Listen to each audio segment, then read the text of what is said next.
Okay, this is Committee Chair Bill O'Brien calling to order at 4:09 PM, the special meeting of the Board of Education Policy Review Committee on Wednesday, the 10th, 2024. And we do have a quorum. And can I get a motion to accept the minutes of March 20th, 2024? So moved. Jack, second. Sure. Any discussion? All in favor? Any opposed? Thanks, passes unanimously. All right, continued discussion. And I'd like to hopefully get some action today on some of the things we've talked about, so we can move on to other policy issues. So with the residence thing, I had sent a couple questions, we had talked about a couple questions we had for Floyd last week, I had sent it to him. I probably didn't give him enough time to respond, so I haven't heard back from him. But, so, I don't think we have anything, there were more legal questions, I think everything else is pretty much resolved except those legal questions. So maybe moving forward, our group can pick another policy and get started on that. I think once we get that information, it'll be just a quick discussion and we can move it forward. But at the moment, there's no updates on it. Makes sense. So then going to the group work, who wants to go first? You go first with attendance if you want. Yeah. So what we did is we had a couple meetings, I think they were very productive. One of the challenges we had was finding some of the current language that we use in any board policy on the website when it comes to requirements for high school, and the 20 absent limit and the 10 absent limit, and what happens if students exceed that, and the procedures that are followed. I was able to track it down through a document we had as drafted high, but it wasn't on the website, so all I did was take a screenshot and put it in here. The language we're proposing is somewhat similar. Right now, we have a 20 absent limit at the high school. It says students are absent for more than 20 days may lose credit for a course. One of the changes we talked about is making that 18 days. The reason it's 18 days is so it mirrors the language of the state. In essence, if we stick with 20 days, then quite possibly we're encouraging students to be chronically absent at the state level, because that number's 18 at the state. We all know chronic absenteeism is a major challenge we have in Stratford. So we believe that our policy, like many schools have done, should mirror the 18 days. It goes on to say half your courses, we're gonna stick with the 10 absence limit, because there's no guarantee that absences are gonna be spread out equally over the course of the school year. And absences, we added this little thing in here, we added one little piece to this, but it says all absences from class will be included in this total except absences occurred while students are participating in a school-sponsored activity. It could be a field trip, things like that. We added approved community activities, and then the existing language is essential administrative business. One of the things that came up for last year was some of the guidance we received on students who are going to Florida with Pop Warner for football and cheer. We were told to mark those as vacation days or or excused absences. So we wanted to just put some language there in case things like that happen. If it's a community event that requires students to be there, it wouldn't count as an absence from school. The current language also says that if a student arrives to school late 3 times, it's unexcused, it will count as an absence. That hasn't been enforced in a couple of years, coming out of COVID. So the suggestion is to keep that language in there and also talk about students that are unexcused tardiness to class. And 3 unexcused tardiness to class should count as an absence as well. One of the big things that was taken out in our proposed language would be to, it currently says that an unexcused absence from school counts as 2 absences. So if a student comes to school without being called, it actually counts as 2 absences against the student. We don't think that's necessary.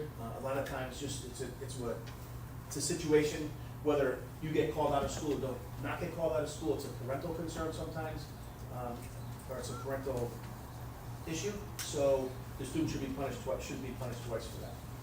Pretty much, our goal is to mirror that same language to the middle schools, same exact language across the board. And we wanted to just get some information from elementary principals on if we wanted to carry this to the elementary school level. And if we do, what should that look like? I think that's one of the pieces that we want to discuss going further.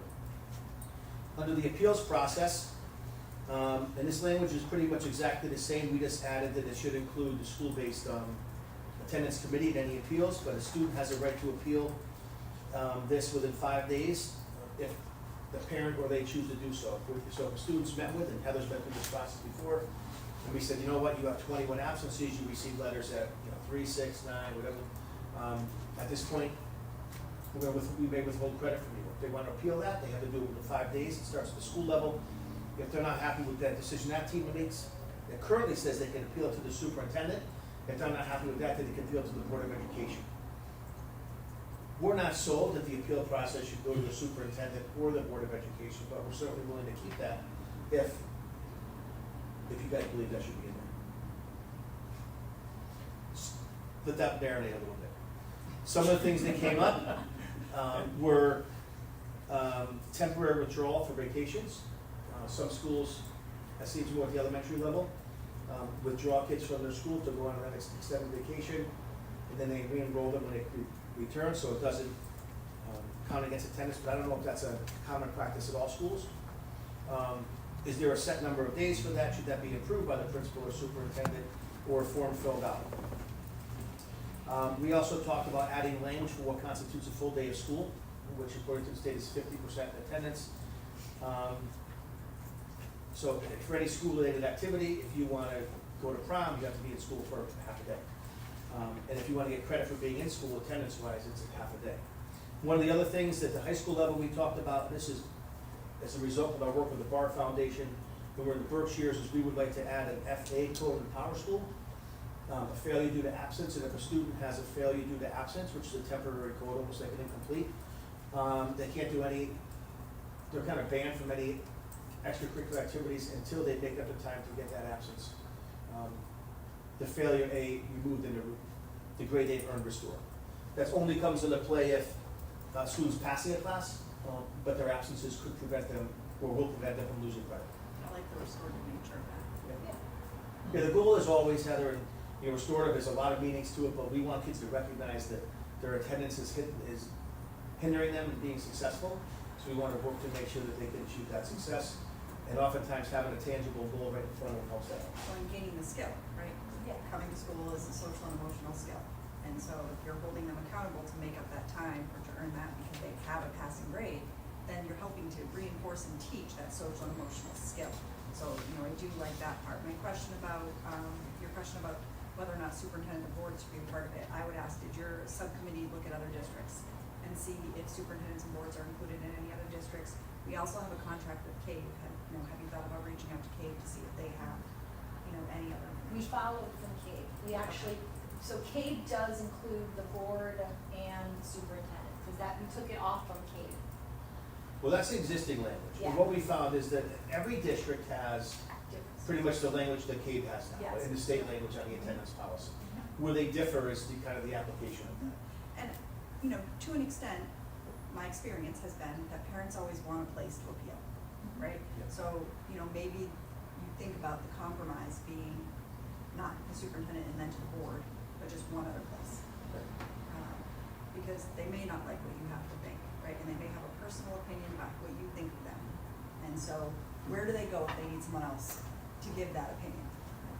And one of the things we've seen over the last couple of years, Katie and I, is that generally speaking, if a student really has an attendance problem, quite often they're not passing the classes anymore.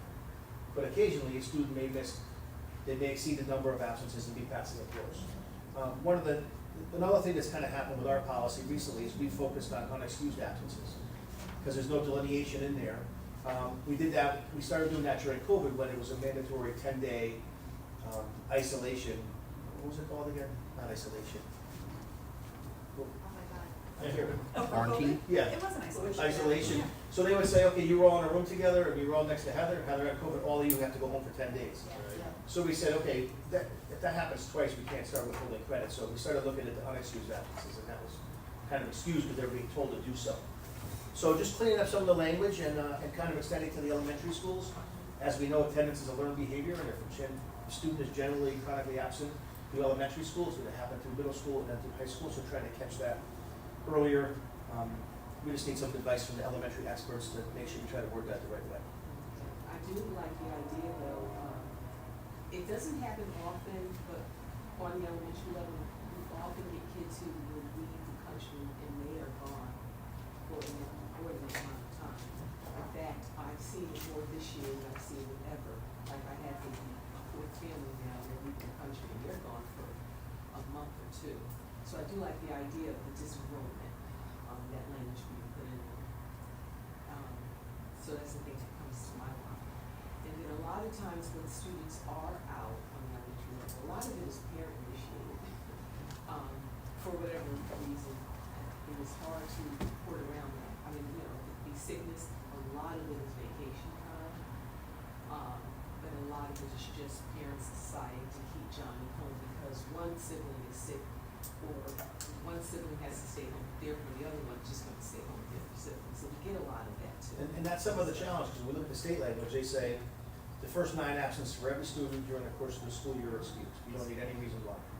But from 10 on, granted, there's the 2 mental health days, but every other one you need an excuse for. Yeah. But at 18, it doesn't matter what the reason is. If you have 18 absences, you're considered chronically absent, or 10% of the school year. So I think the state has conflicting language, or it's, I mean, 11 are okay, but 18, you're out of luck. With that being understood, as a district, I think we should support the state language and try to tighten things up with attendance to make sure we get our families and our kids in school, with the help of the families. And the other thing is to support what Jack is saying, is the consistency. Starting from elementary school, understanding middle school and high school, just kind of like flowing, that there's a continuity of understanding. Obviously, the importance of being in school, getting, an education, and how it impacts Right. the learning. I mean, it's about the child. The tricky thing with elementary is it doesn't go towards grades, so we have nothing to hold to against them, and it is mostly the parents, and That's right. doctors are writing notes for absolutely everything. So the consequence you would recommend impact Well, the child. Yeah. Yeah, There's I no would recommend The consequences, it Absolutely. impacts them education. Yes. And I always say to teachers, I mean, if we have a student who is chronically absent and they are functioning at a specific level, I think we need to put that in the report per comment, because parents need to understand that their attendance is impacting their education. So that's their consequence. And I know Apex is ending this year, but I had a long conversation with Mario today, he's the principal of Joe Barlow in Reading. And we were talking about this FA, I had brought it up to him previously, and they use something similar. And what they do is, if I have 25 absences, I have to now make up 5 classes I missed on their online learning platform to remove that designation of FA. So they may not get, you could never get time back, like time lost is gone, but you could certainly have it paid back a little bit. And that's their mentality. If you start exceeding your absences, you're gonna have this, you're gonna be excluded from activities unless you come make time up after school with one of our staff members. And the kids will sit there on a computer and they'll go through these scripted lessons to make up time, and once that's done, for the amount of days they're over there, they can return to normal. How do you currently handle the long-term absences and just, Well, one family we were able to say, well, they pretty much disenrolled their kid. That was for one family. But the other families they don't let us know well in advance. They'll let us know maybe a week before they're gonna go, or a few days before they're gonna go, and they'll say to us, okay, I'm gonna be gone for about 2-3 weeks, and then that's extended to a month and a half. And at one point, we didn't know one kid was even gonna return back at all. So, And you know, every year it's- is different, yeah, so we yeah. had a lot of that in the past. This year, we're not. this year, I'm being We're really gonna do that, impacted, yeah. can they be given work to take with them, or no? You're not, it's notice, No. it's hard to. And it's hard on the elementary level because a lot of the instruction is face to face. The only thing we could say, have your child read every day or be read to or learn. Right, but. One of the things we wanna do is make sure the policy is enforceable. As we learn some of the policies, there's some language that makes it really difficult, but enforceable, meaningful, and so everyone has we all start at the same level. Every school in Stratford has the same guideline for their elementary, middle, and high school, and its expectations and outlined for you as you go through this process. I think something should be given to families when they register when they're young. So they're registering for preschool, kindergarten, right then and there, get something handed to them about attendance and the importance, because the younger grades, again, it's a lot of illnesses, and they feel in their heart they're doing the right thing, keeping the child Well, home. and we send letters every year. If your kid's feeling sick, stay home. Don't send them to school. But then, again, there's those unintended consequences. When you send that and parents follow the direction, now we risk having kids that are chronically absent.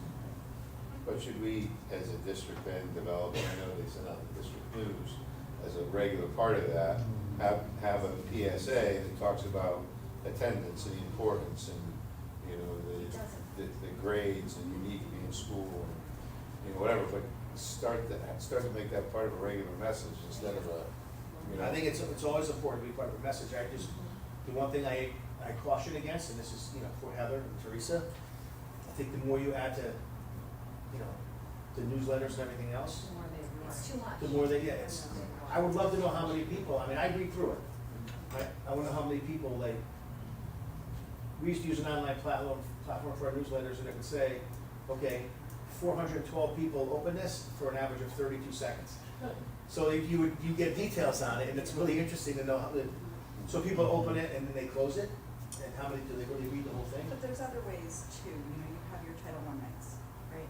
Talk about attendance during your Title I nights. You have your school newsletters that you Open send out. house, Yeah. kindergarten registration. Open house, all of it. kindergarten registration, there are lots of places for us to advertise the importance of this. And in addition to that, you know, maybe we do think about taking our SARB team, that is a community-based team that's working with it, and asking them to hold some forums for the community, I love that idea. Yeah. to engage our parents. So maybe some language in there just states that we are required to have some district level engagement and building level engagement, you know, around these aspects. I think they're vitally important, and I know if we put it in there and we make sure it's implemented, if I put in there the buildings have to have engagement, you know, 2 events a year or 2 times a year, you have to do it, right? We do need to make sure that's followed through, but the district also has to do it. Attendance is a huge, huge educational issue right now, and it does take a village, right? So we do need to get our parents involved and informed in order to make that impact. One little suggestion would be, Heather, in light of that is, that, you know, we have our 90-10 grading procedure. So it's not part of our policy, it's a procedure that could be changed much easier than a policy can. So keep the policy As is. overarching, procedure. but add procedures that are written and expectations that could be revised on a yearly basis. That's also a great idea. So, And enforceable is a key word, because even at like town council level and state level, it drives me crazy. We pass an ordinance, it was never enforced. The state passed it was, they're not enforced. No right turn on red, people do it all the time, so And we drives did- me crazy. And we did try to keep, obviously, like Heather said, the language of the state, the law, I mean, making sure that we're honoring that and staying with that. Any examples of how they enforce, for which part? any of it? It's like at the The state. state doesn't get into No. recommendations for how to enforce it. No, it's left No, out. that's all kind of at the district level. Yeah. Most high schools have a very similar loss of credit. Bridgeport has them. How I they, think they have 10 tardies, exactly the same as ours, not the state criteria, but the same criteria we have. so the question is at Stratford, how do we wanna set up our procedures internally in-house to make sure that, one, we're consistent, and two, it's equitable for all kids and families? Do you have copies of what you've drafted, Yeah. or? Yep, I could, Can you- share, you can share it with everyone. okay? It actually currently, when you get this document, it has everything in it. It has a screenshot, because I couldn't find it anywhere, like a cut and paste of the old procedures, and then where it says proposed new language in red, below that is what, everything we just discussed. A couple other minimal language changes where it says, you know, students may be withdrawn from school at age 17, with parent consent, or 18 on their own. We just modified that because that law has changed a little bit, just so it's current. But those, they're highlighted in the initial part, but the new language is at the end. I'm sharing it with everyone right now. Thank you. And then, so what, we'll take a look at it. I will next take a month. look at it, and by the next meeting, which is in May, we'll get some ideas from elementary school principals, and see if we can incorporate some of the language. Again, we can have the language and the expectation, the enforcement will probably look a little bit different at the elementary school level. Sounds good. Great work on this. Yeah, nice job, you guys. We had fun with it. That's a big Yeah. Kind of Yeah. Wow. rolled our sleeves up and just got at it. So we have, typically we have no board meeting in July, and we need to have 2 readings. of this, so I think probably makes sense to get it implemented for next school year, September. That'd be great. You know, so just keep in mind that timeline, no July meeting, August, I mean, it'd be better to do it sooner, and if we had to, maybe have a special meeting, but if we can maybe by next policy meeting, have something we can vote on Okay. and send to the board. And what the date of that is May? Next meeting, May 15th? May 15th. We'll have it done. Can you correct me if I'm wrong, Mike, but if the board has full consensus and likes it, can't you waive one of the readings? I'll have to look at that, yeah. And if we can, Now, Heather, you have said recently that attendance is better this year. Oh, yes, we are Yes, doing, and we are far better. Yes. Last time I ran the report, we went from 28% What's this? chronically absent down to 11%. Wow. I will say this, Very welcome. and kudos to Heather. AAP has helped a lot with that, and that was one of the goals of it, so that worked out well. Nice. So, yeah, if we do wanna get it implemented for next school year, then I think we have to have something ready to be voted on and sent to the board at next month. So, Yeah. Now, again, depending on how we wanna structure this, and I don't know if that would come from Bill back to Heather, but the policy could be overarching, procedures could be added to that, which wouldn't have to be Right. necessarily approved by the board.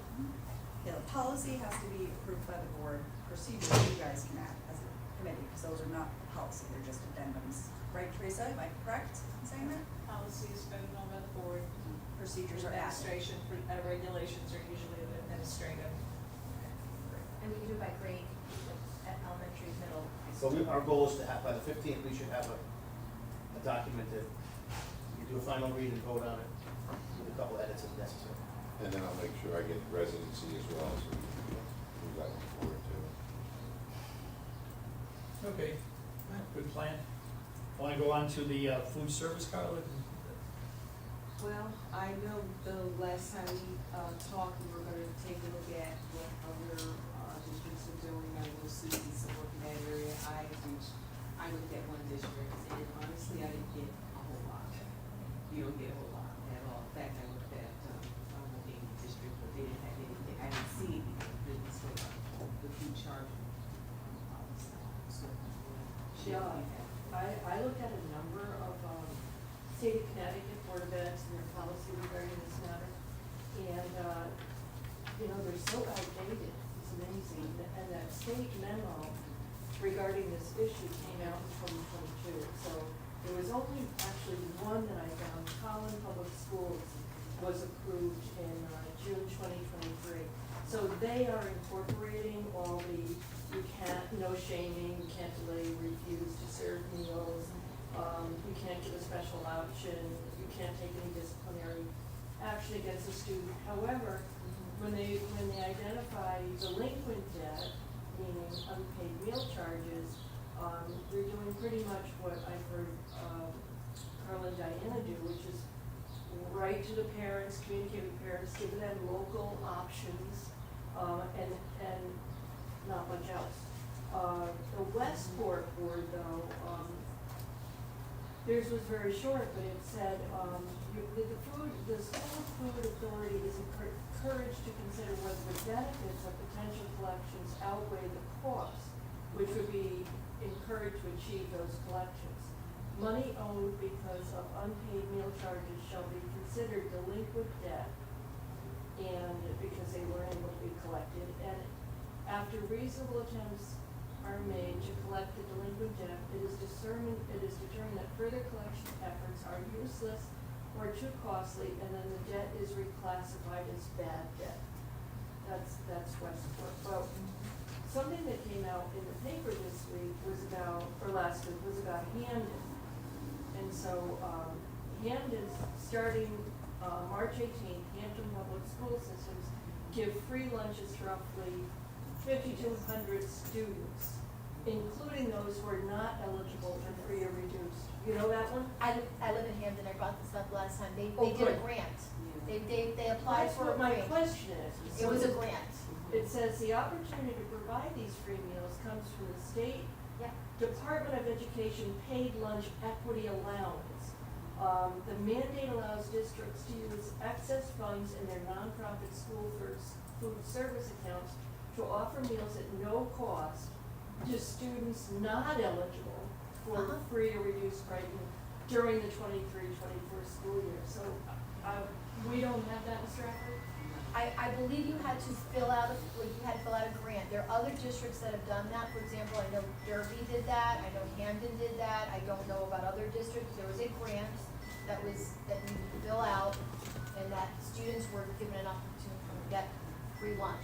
Now, I don't know if the grant has to be renewed every year. I think it's only probably 1 year. I'm not sure the terms of the grant or the duration, but we did receive notification Okay. that March 18th, all students, Yeah. my son is an elementary school student, and Is this the same as community eligibility program, where all schools get free lunch? But that is something that has, and Heather, as Pam reports on that. Yeah. I think it's right. I know it was a grant that they applied for and they got it obviously in March, so the beginning of the Yes. school year, that did not apply. That may not help year after year. It may be a one-time, It but may it says not. State Department of Education's paid lunch equity allowance. That's the name of the funding source, or under which funding. Well, the new thing that we did here was disabled, and that was, I guess, if parents fill out the free reduced lunch application, if they're reduced, they still will have free, it's free. So, we do have that, but honestly, looking at our food charging policy, it just seems like something that, you know, they're following the state statute. There's nothing too much that we can really do. And then the way our policy reads, the language is, some of it is just not true. Our principals don't have special accounts to loan kids money for lunches, they don't do that. Principals are, responsible for sending out, letters, which is, to me, it's not a very useful time.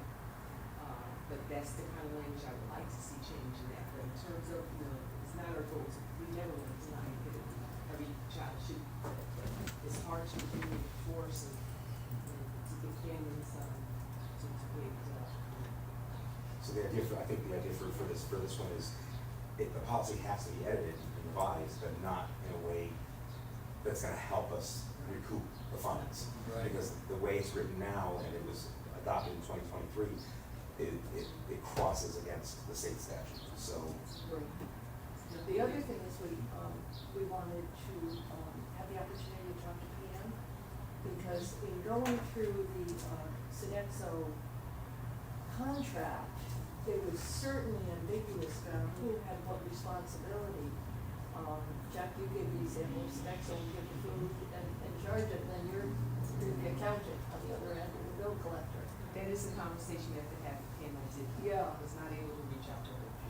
Good. On that. So I thought she would come here. To the next policy. That's what I was saying. Send her an invite and invite her to the next policy meeting. Okay. Meaning the larger group, this whole group? Yeah. Great, oh, that'd be great. Especially since what it sounds like Yeah, to me is I- that you guys have some technical edits that we need to be done to bring things in alignment, and we have some simple questions. So Yes. any time of the policy in which it falls under HR, or under COO, under special ed, and you are at that point, invite them to come here, so that they can present and work with you as a group. No. Yes. Okay. So thank you. Teresa, do you want to send an invite, or should it come from us? I can send an invite. If you tell me which division that you would like to have at the next policy meeting, we can send the invite. You want, is it Pam? Pam. So Pam, Yeah. yeah, Pam just discussed the lunch program. So the Westport bad debt, it means that they say it's uncollectible, but we still have to pay it. We have bad debt and good debt in our policy too, though, we have that language, when we're talking about it. Yeah. And I don't know, and that would be another question for Pam, you know, what happens with, how do you reclassify as bad debt? Ultimately, somebody has to pay it, so, yeah. She'll be able to answer all those questions. Exactly, we just couldn't proceed without getting, Oh, good. expertise Yeah. and looking at best practices, which fell short of our expectations. Yep. Okay, so I think that'll be very helpful next time. If there's nothing else, we can go on to student residency. You've been doing much of that, Jack and Mike? That was the one I didn't have any updates on. No. Oh, that's right, let's talk about that earlier. Yeah. Okay, so that's the end for now then. All right, where do we stand now on the admission placement 5111? Next table.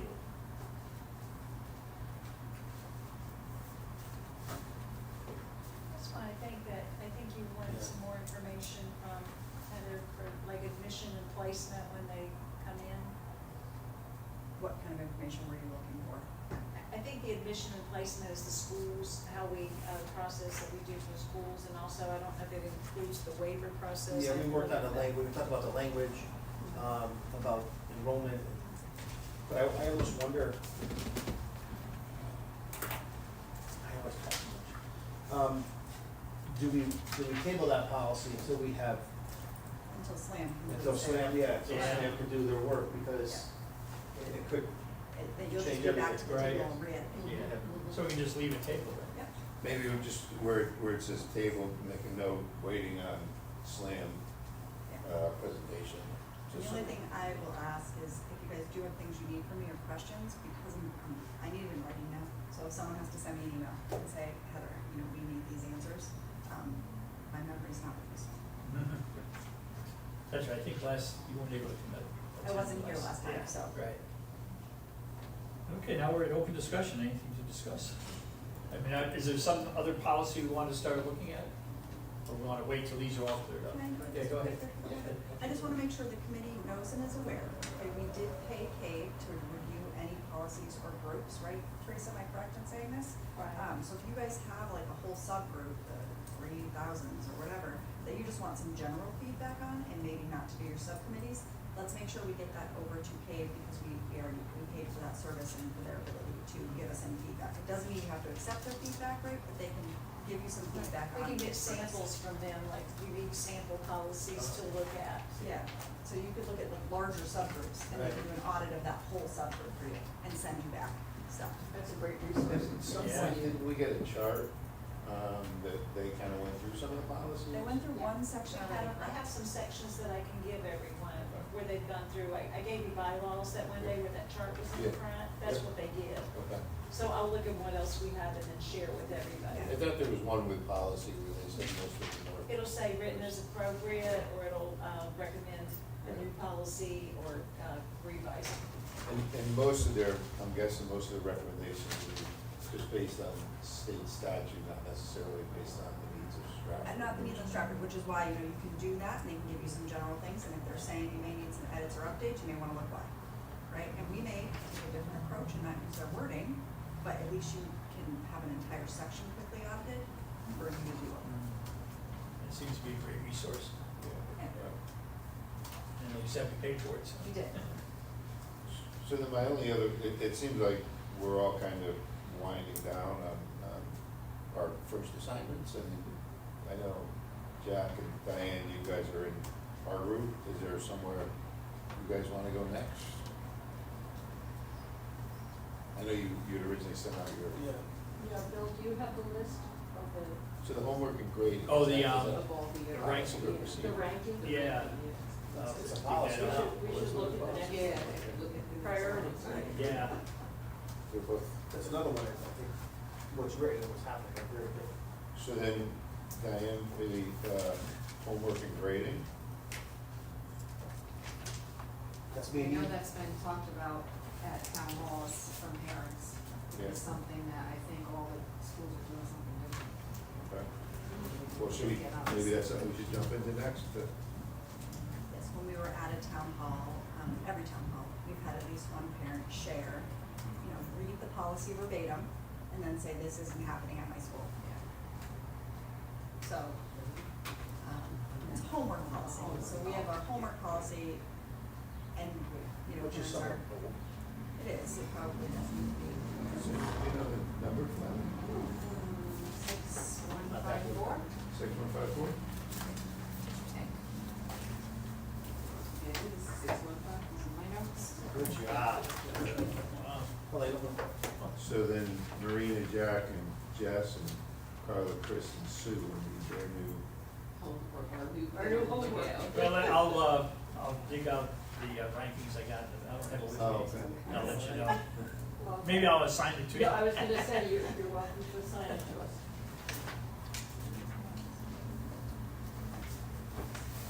What was next on the list? All right, Teresa, can I officially ask for Dave to send us some samples of homework policies? Thanks. We can get that. Bill doesn't for you. have it with him today. As we use the resource, right? Yeah.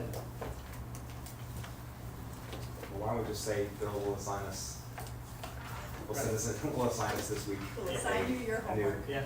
Our homework. I'm flexible.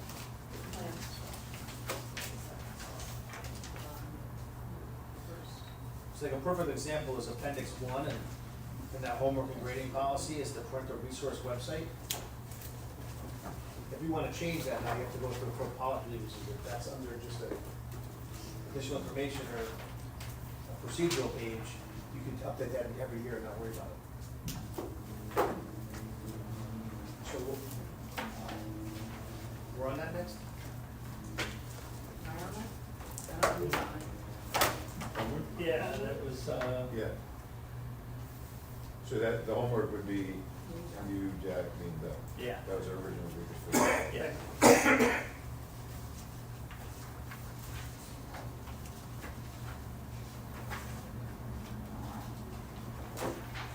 Oh, Jack, back to what you mentioned something before, when they go to Hawaii in December, are they going during school time or is it during vacation time?